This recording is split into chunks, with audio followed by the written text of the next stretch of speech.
দেখতে দেখতে একদিন শুনবেন আপনাদের এই পরিচিত আনিসুর রহমান আশরাফি, যে আপনাদের গ্রামে আসতো, বয়ান করত, হঠাৎ একদিন শুনবেন সেও নাই, সেও হারিয়ে গেছে অন্ধকার। এটাই বাস্তবতা, এটাই চির সত্য।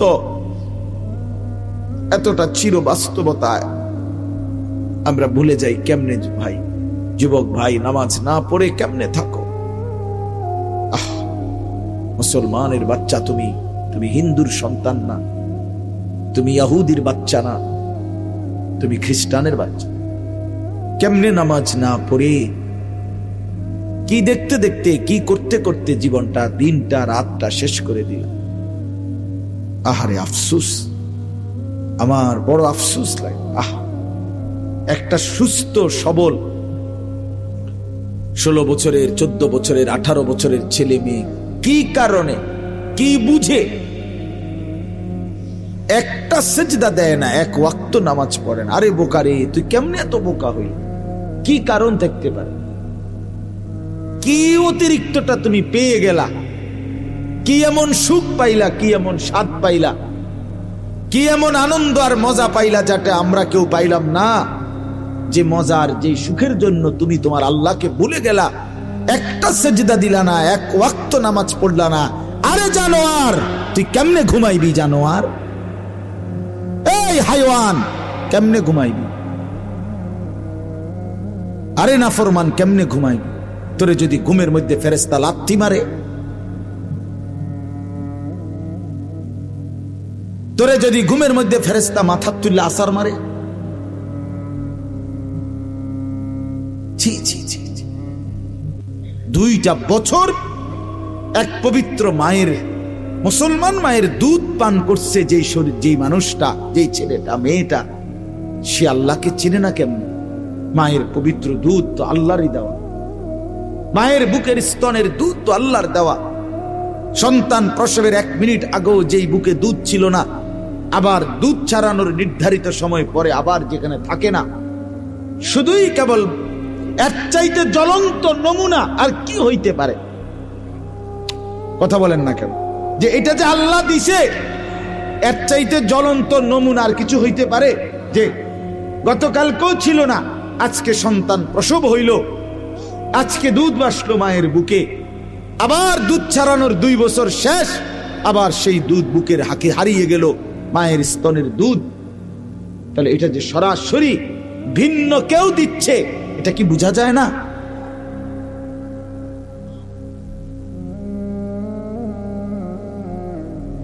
সেই পবিত্র মায়ের দুধ 2টা বছর, 1 দিন 2 দিন না, যে সন্তানটা গ্রহণ করলো আল্লাহর, সেই তুমি কেমনে নামাজ পড়ো? এজন্য বললাম, আমার যে কথাটা ছিল যে আমরা প্রত্যেকেই আমাদের হায়াতের কদর করি। তো ওয়ান হয়ে বলতেছিলাম, এই কথাটাই শেষ করব, যে আমাদের হায়াতটাও ওয়ান হয়ে, মানে কি? মানে হইল আমরা যে এখানে মনে করেন আমরা ছোট বড়, দাদা, চাচা, বাবা, ভাই, যুবক, আমরা যারা আছি এখন বসা, আমরা প্রত্যেকেই আমাদের এই হায়াত ওয়ান হয়ে, অর্থাৎ আমরা কেবল সামনের দিকেই যাইতে হবে, পিছনের দিকে ফিরে আসা কারো পক্ষে সম্ভব। ইউটার্ন লইলে হইতো না, এখানে ইউটার্নের কি নাই সিস্টেম। আপনারা আমরা কেউ, একটা ছেলে বলো বা একটা বাবা বলে, আজকের দুপুরে আমরা আর ফিরে যাইতে পারবো?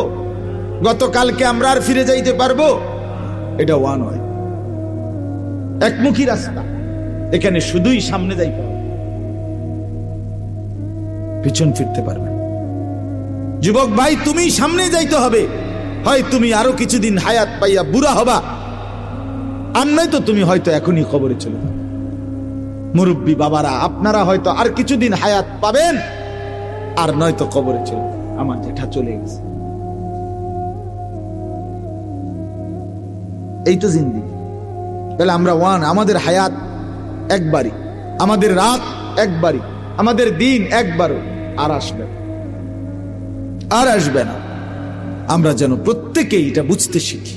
প্রতিটা দিন আমরা কিতাবে পড়ছি প্রত্যেকটা দিন যখন শুরু হয় এবং রাত যখন শুরু হয় তখন শুরুতেই, দিনের শুরুতে, রাতের শুরুতে ডেকে বলে, দিন ডাকে, রাত ডাকে মানুষকে, হে আল্লাহর বান্দা, আমি একবারের জন্যই এসেছি, আর আসবো না, আমারে নষ্ট করো না, কদর করো। রাতও বলে এটা, দিন।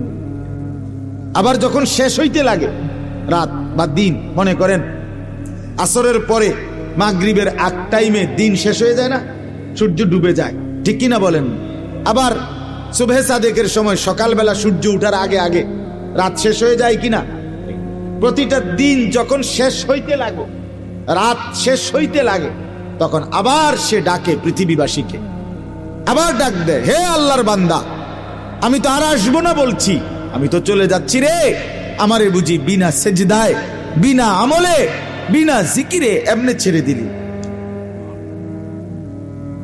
আজকের সারাদিনে ফজর, জোহর, আসর 3 ওয়াক্ত নামাজের টাইম চলে গেল বান্দা, একটা সেজদাও দিলি না, আমি বুঝি এমনি এমনি চলে যেতাম তোর জীবন থেকে, আমি দিন তো আর আসবো। আজকের রাতে মাগরিবে, এশা, তাহাজ্জুদ, কত লম্বা সময় চলে গেল। আহা বান্দা, সারাটা রাত মোবাইলের ছবি, নাচ, গান, জিনা, ব্যভিচারের দৃশ্য, নাটক, সিনেমা, অথবা শুধু শুধু ঘুমায় ঘুমায় শেষ করে দিলা, একটা সেজদাও দিলা না। বলে এজন্য আর আসবে 13ই ফেব্রুয়ারি 2024, রোজ মঙ্গলবার, পৃথিবীতে আর কোনোদিন আসবে? আগামী বছরের 13ই ফেব্রুয়ারি তো 2024 না, ঠিক না? আগামী মঙ্গলবার তো আগামী মঙ্গলবার, কিন্তু সেটা তো 13ই ফেব্রুয়ারি না, আর আসবে না। অতএব এটা বলার একটা শেষ উদ্দেশ্য হলো, আমরা ভালো হওয়া দরকার। আমাদের এই হায়াত কাজে লাগাইলো, এটা নষ্ট করে দিল। খানায় আমাদের এদ্দুর, খাইলেও পারে, হালায় দিল, আপনার বরাদ্দই এদ্দুর, এদ্দুরই বরাদ্দ, আপনি বরাদ্দ বাড়াইতে পারবেন। আর রিজকু মাকসু, সবকিছু বন্টন করা তাকদীর নির্ধারিত। ইন্নাল্লাহা কাদ্দারা মাকাদির আল খালাইক, আল্লাহ পাক সমস্ত সৃষ্টির তাকদীর নির্ধারণ করেছেন আসমান জমিন সৃষ্টির 50,000 বছর আগে।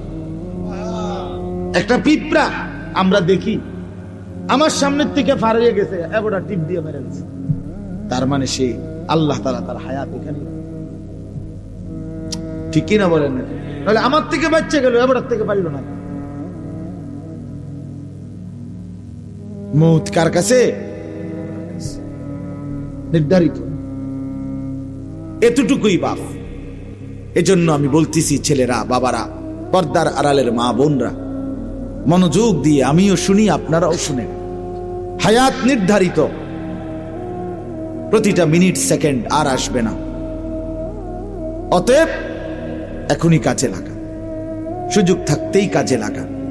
আর সুযোগটা কাজে লাগাবার, হায়াতকে কাজে লাগাবার, হায়াতকে দামি বানাবার, নিজের সময়কে দামি বানাইবার সবচেয়ে শ্রেষ্ঠ, আল্লাহর পক্ষ থেকে সর্বশ্রেষ্ঠ একটা সুযোগ, মহা একটা সুযোগ, মাহে রমজান। বলেন আলহামদুলিল্লাহ।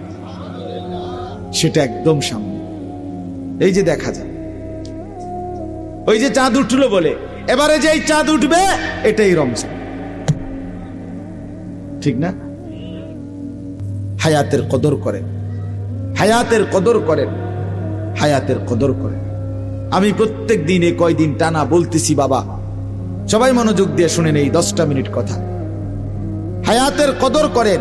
আমাদের জীবনটা ওয়ান ওয়ে রোড, আধুনিক যে রাস্তা, আধুনিক রাস্তার নিয়ম হলো ওয়ান ওয়ে। এই যে 4 লেন রাস্তাগুলো, যেমন আপনি এদিক দিয়ে গাড়ি নিয়ে ঢুকছেন, এবার আপনার কাজ হইলো আপনাকে শুধু সামনের দিকে যাইতে হবে, এদিক দিয়া, এদিক দিয়ে আবার ফিরতে পারতেন না। কথা বুঝছেন নি? আপনি যদি আবার পিছনে আসতে হয়, তাহলে আপনার ইউ টার্ন নিয়া এদিক দিয়ে আইতে হইব, নাকি এদিক দিয়ে আসা যাবে? আর না, আমাদের এইসব রাস্তা না, ওই যে বড় রাস্তার কথা বলতেছি, ওয়ান ওয়ে রোড, যেগুলো ডিভাইডার ওয়ালা রোড, যেগুলোর মাঝখান দিয়ে কি আছে? আইল্যান্ড আছে, ডিভাইডার আছে, এগুলো ওয়ান হয়ে ঠিক। ছেলেরা এমনি শোনো, বাবা মোবাইল এটা বাদ দাও, এটা বাদ দাও, এমনি শোনো, এমনি শোনো, 10টা মিনিট এমনি শোনো, মনোযোগ ভালো হবে। নামাও এটা, এবার হাসো বেটা, বেওকুফ কোথা।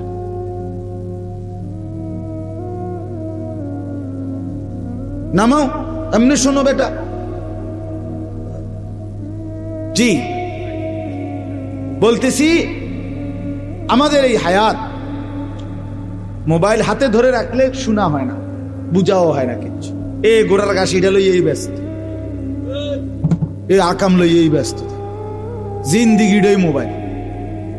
আসো মোবাইলের দিকে চাইয়া, কান দেও মোবাইলের দিকে, ঠ্যাঙ্গালগি দেও মোবাইলের দিকে চাই, চুলেরে নিজে নিজে লারে টানে ফিচ্চায় আউগায়, হ্যাঁ তার সিরা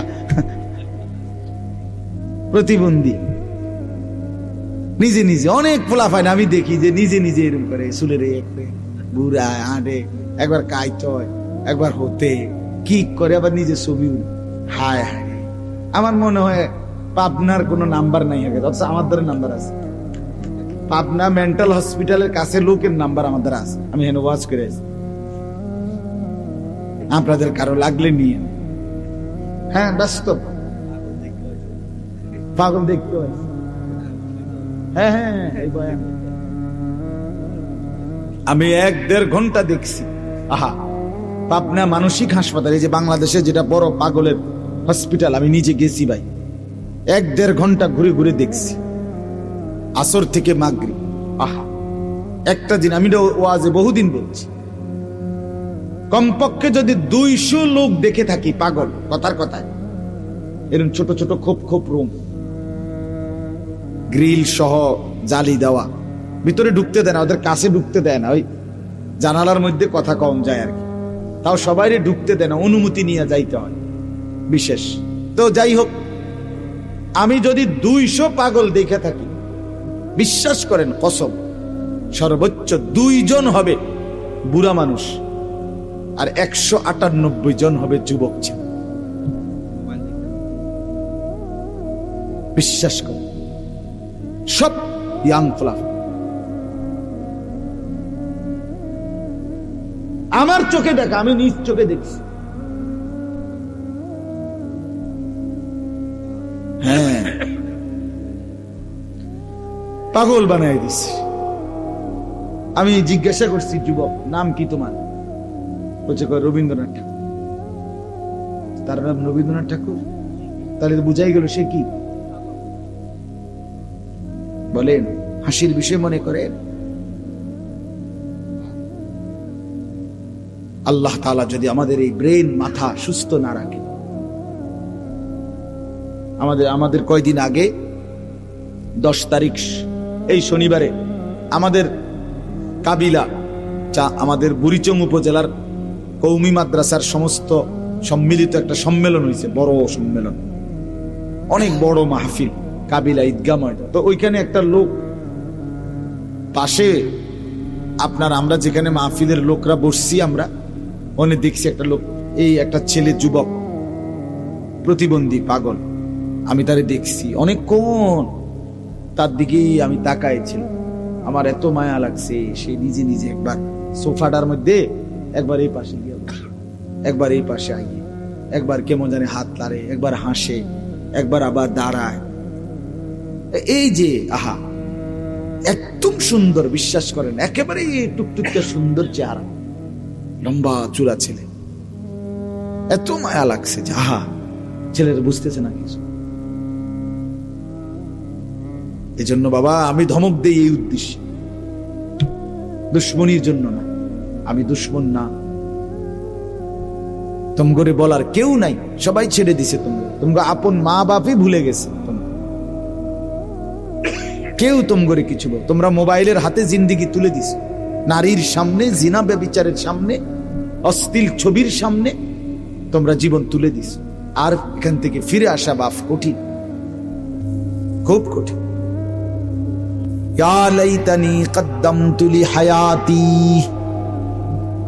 রব্বুল আলামিন বলেন, হাসরের ময়দানে প্রত্যেকটা নাফরমান আফসোস করবে, হায় যদি দুনিয়ার হায়াতে থাকতে আজকের আখিরাতের জন্য কিছু পাঠাইতাম।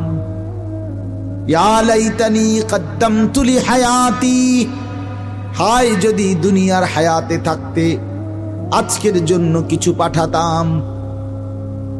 এরকম বলবে, ইয়া লাইতানি কুনতু মাআহুম ফাআফুযা ফাওজান আযীমা, হায় যদি আল্লাহর নেক বান্দাদের সঙ্গী হতাম, তাইলে আজকে আমিও তো সফল হয়ে যেতাম।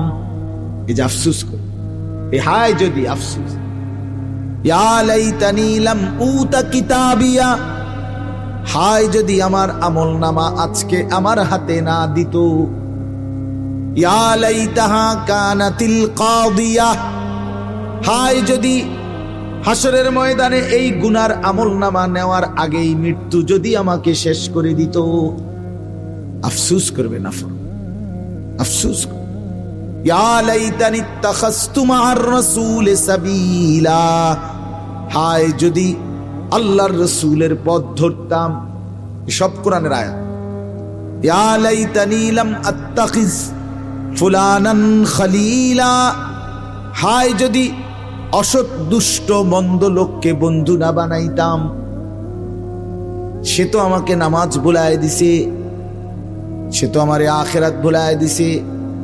লক্ষ লক্ষ যুবক যুবতী ছেলে মেয়ে বরবাদির মূল কারণ অসৎ বন্ধু, অসৎ সঙ্গ, সমবয়সী দুষ্ট কিছু অসভ্য জঙ্গলি এদের সাথে মিশে চলে 6 মাসের মধ্যেই ছেলেটা একটা ভালো ভদ্র সভ্য ফ্যামিলির ছেলে ছিল, হয়তো এখন কিছু অসৎ সঙ্গ পেয়ে 6 মাস পরে দেখা যায় মদ খায়, নেশা করে, গাঁজা খেলে, খায়, জুয়া খেলে, নারীর আড্ডায়, জিনা ব্যভিচারের আড্ডায় পড়ে আছে। জিন্দেগি শেষ, জীবন শেষ। আফসোস করে। এজন্য হাসরের ময়দানে এই নাফরমানরা আফসোস করে, ইয়া লাইতানি লাম উশরিক বিরাব্বি আহাদা, হায় যদি আল্লাহর সাথে শরীক না করতাম। ইয়া লাইতানা আতানাল্লাহ ওয়া আতানার রাসূলা, হায় যদি আল্লাহ এবং তার রাসূলের আনুগত্য করতাম।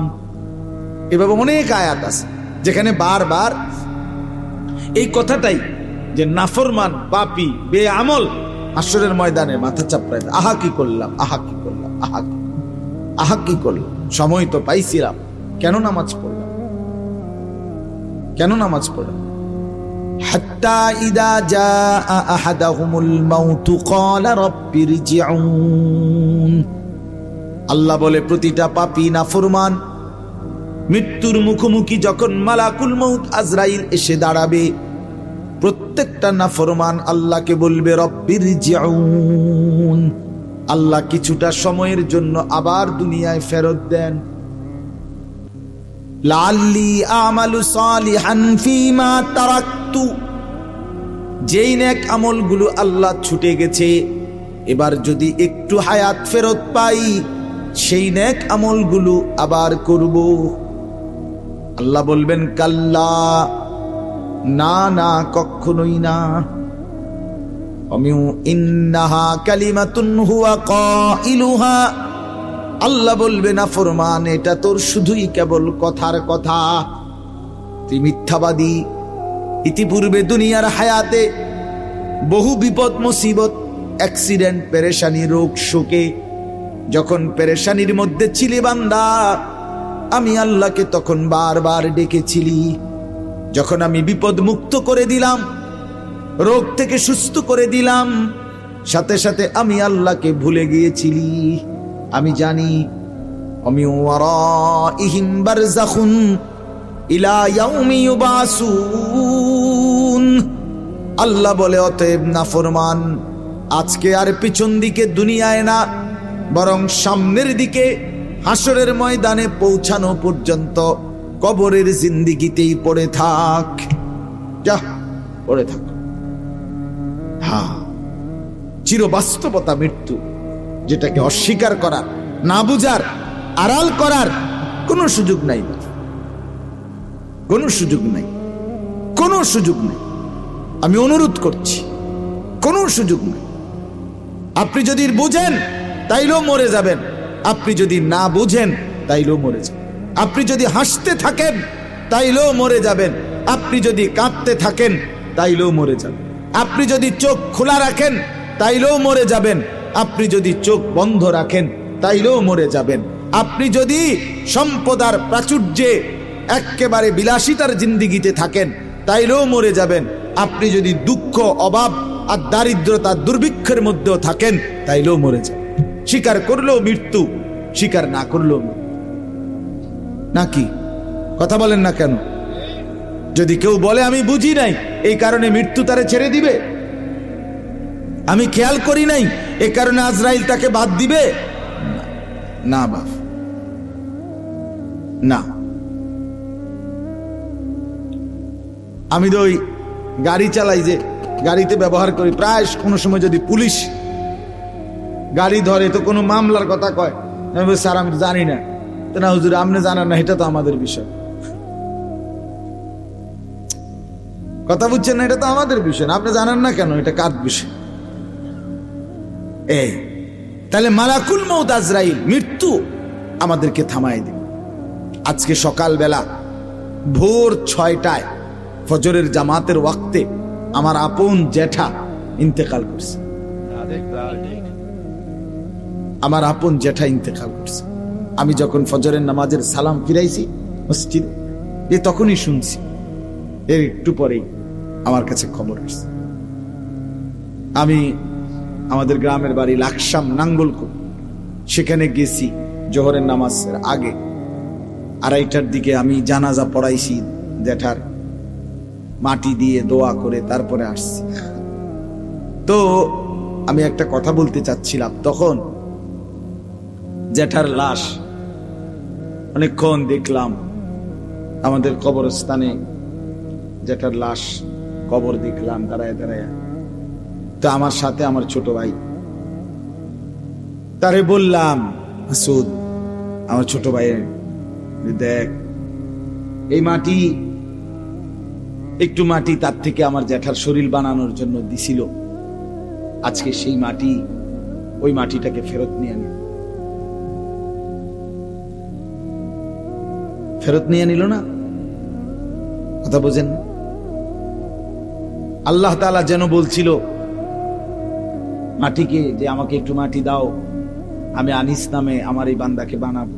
আল্লাহ তাআলা যেন বলছে ঠিক আছে মাওলা, নেন, আমার মাটি আবার আমাকে ফেরত দিয়ে। তো ঠিকই এই কবরে রাখলে কিছুদিন পরে তো মাটি হয়ে যাবে, তার মানে মাটি তার নিজের মাটি নিয়ে নিল। এই জন্য বাপ, আজ আমি এটা খুব বুঝলাম যে মাটি তার 1 ইঞ্চি মাটি ছেড়ে দেয় না। এই পৃথিবীর সমস্ত মানুষের জন্য যে মাটিগুলো সে দিছে, সেই মাটিগুলো সে সময়ের ব্যবধানে পর্যায়ক্রমে আবার নিয়ে নিচ্ছে, আবার নিয়ে নিচ্ছে।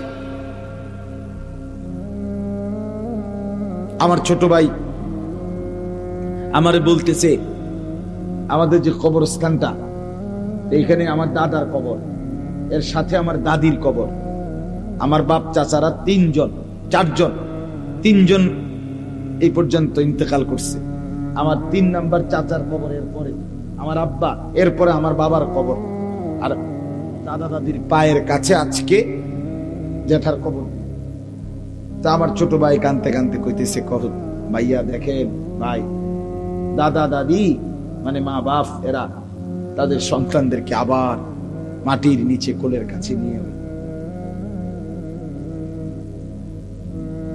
মাটির উপরেও তো কোলের কাছেই ছিল একদিন, আজ আবার মাটির নিচে তাদেরই কোলের আশেপাশে কি নিজ সন্তানদেরকে আগলায়।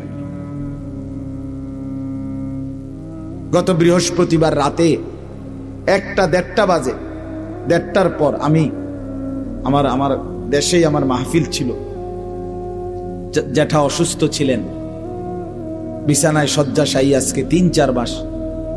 আমি দেখছি রাত্রে 1:30-2টায় জ্যাঠা কথা বলছে, 2-1টা শব্দ কইছে, জ্যাঠারে হাদিয়া দিছি, জিগাইছে কয় টাকা দিছ, কইছি, দোয়া করছে, আমি ফুঁটু দিছি, দোয়া করছি। আজকে গিয়ে দেখি তাকায় রইলাম, আমার সেই জলজ্জান্ত জ্যাঠা যে হাত নাড়তো, কথা বলতো, চোখ খুলতো, সে একদম স্তব্ধ হয়ে গেছে। কি আশ্চর্য বিষয়! আরে বাপ, যুবক ভাই, এটা বুঝতে শেখো দোস্ত। আমি দেরি করব না। রাত গভীরে এই ঠান্ডা কুয়াশার মধ্যে আমরা একটু ইনসাফের সাথে ভাবি, একেবারে জলজ্যান্ত একটা মানুষ যে হাসতো, কথা বলতো, চলতো, ফিরতো, কি ব্যস্ততা ছিল তার, কিছুটা ছুটি ছিল চার, সেই মানুষটা একদম স্তব্ধ হয়ে গেছে। এত মানুষ শোর হাঙ্গামা করতেছে, কিন্তু এই মানুষটা নড়েও না, মুখও খোলে না, চোখও মেলে না। এরই নাম মৃত্যু, এরই নাম মৌত। এই চির সত্য, চির বাস্তবতাকে যুবক ভাই, মুরব্বী বাবা, কেউ আড়াল করতে পারবে না। এটা দল না, এটা পার্টি না। আপনি এটা করেন, আমি আরেকটা করি। আপনি আমাকে, আমি আপনাকে পাশ কাইটা এড়াইয়া চলে গেলাম, এটা হতে পারে, কিন্তু মৃত্যুকে কথা বলেন। কুল ইন্নাল মাউতাল্লাযী তাফিররুনা মিনহু ফাইন্নাহু মুলাকীকুম। রব্বুল আলামিন বলে, বন্ধু আপনি বলে দেন, মৃত্যু থেকে বান্দা যেখানেই পলায়ন করো না কেন, মৃত্যু নিজেই তোমাদের সাথে এসে মোলাকাত করবে, সে নিজেই দেখা করবে। আইনামা তাকুনু ইউদরিকুমুল মাউতু ওয়ালাউ কুনতুম ফি বুরুজিম মুশাইয়াদা। রব্বুল আলামিন বলেন, বান্দা যেখানেই তুমি থাকো না কেন, এমন সুউচ্চ দালান, যেই দালানের ভেতরে ঢুকবার মতো একটা মশা মাছি কিংবা পিঁপড়ারও কোনো সুযোগ নাই, একদম নিশ্ছিদ্র সুউচ্চ দেওয়ালের ভিতরেও যদি আশ্রয় নাও, আল্লাহ বলেন মৃত্যু সেখানেই তোমার কাছে পৌঁছে যাবে। যাবে কিনা? মা তাসবিকু মিন উম্মাতিন আজালাহা ওয়া মা ইস্তাখিরুন। আল্লাহ বলেন কোন জাতি, কোন সম্প্রদায় তার মৃত্যুর সময় 1 মিনিট আগাইতেও পারবে না, পিছাইতেও পারবে না, কোনোভাবেই। কত আয়াত যে আছে, কতভাবে যে আল্লাহ এটা বলছে, কতভাবে বলছে, এরে বান্দা থাকবি না, রে বান্দা থাকবি না। তোর বাপ ছিল না, তোর দাদা ছিল না, তোর বংশের কতজন ছিল না, তুইও থাকবি।